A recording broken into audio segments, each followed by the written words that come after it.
Assalamualaikum warahmatullahi wabarakatuh.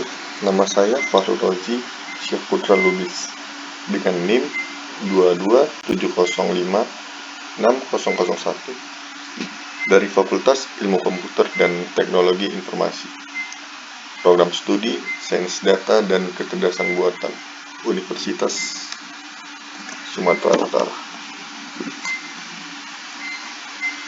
Saya di sini akan membahas data spasial temporal dengan tema banjir. Seperti yang kita lihat, di berbagai media sosial banyak sekali berita tentang bencana banjir yang saat ini terjadi di beberapa daerah. Salah satunya yaitu daerah Jakarta.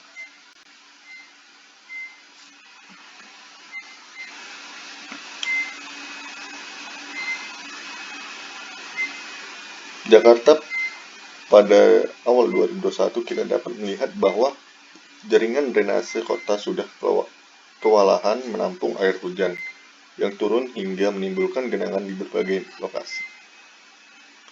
Namun secara garis besar, selain drainase, ada 3 faktor utama yang kerap dianggap sebagai penyebab banjir di Jakarta. Pertama, curah hujan yang ekstrim. Dengan intensitas tinggi dan durasi singkat, semakin sering terjadi curah hujan ekstrim. Yang kedua, perubahan tutupan lahan. Analisis data tutupan lahan KLHK pada tahun 2000 dan 2019 menunjukkan peningkatan luas tanaman hingga 117,7% di kawasan hulu sungai yang mengalir menuju Jakarta, menggantikan dominasi lahan pertanian. Luas pemukiman juga tumbuh pesat hingga 47,4%, menggantikan lahan pertanian dan ruang terbuka hijau di kawasan tengah dan hilir. Yang ketiga, penurunan permukaan tanah. Penurunan permukaan tanah Jakarta mencapai rata-rata 12 cm per tahun dan terjadi dengan lebih ekstrim di bagian pesisir utara Jakarta dengan laju penurunan hingga 25 cm per tahun. Menurut Takagi dan kawan-kawan, tahun 2015 hingga tahun 2050 diproyeksikan luasan banjir akibat penurunan tanah bertambah hingga 110,5 km², setara dengan 75% luas wilayah Jakarta Utara.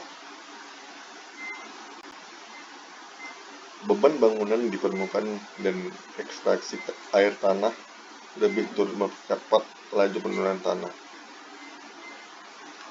Saat ini masih ada 35% warga Jakarta yang menggunakan air tanah untuk kebutuhan harian. Akibatnya tinggi muka air tanah di Jakarta semakin dangkal dan kapasitas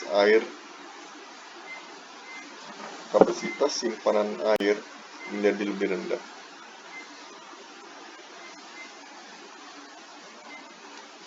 Di sini saya akan menjelaskan apa saja properti yang saya pakai di aplikasi ini.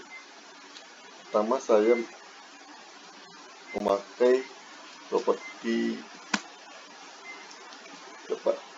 penduduk yang ada di Jakarta Utara dan Jakarta Timur, Jakarta Selatan, Jakarta Pusat, dan Jakarta Barat. Di sini sudah kita ketahui di Jakarta ini sangat padat penduduk. Dan properti selanjutnya adalah rawan banjir. Di sini seperti yang kita lihat, daerah Jakarta Barat lebih banyak rawan banjir dikarenakan Jakarta Barat lebih mendekati dengan laut.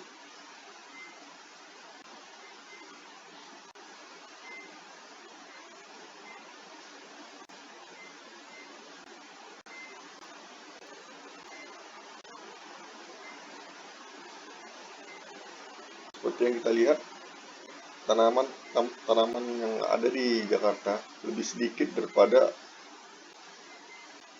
lokasi-lokasi pemukiman warga.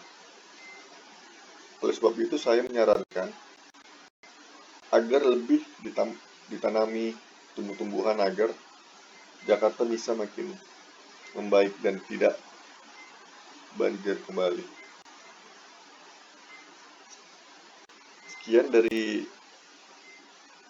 video saya. Assalamualaikum warahmatullahi wabarakatuh.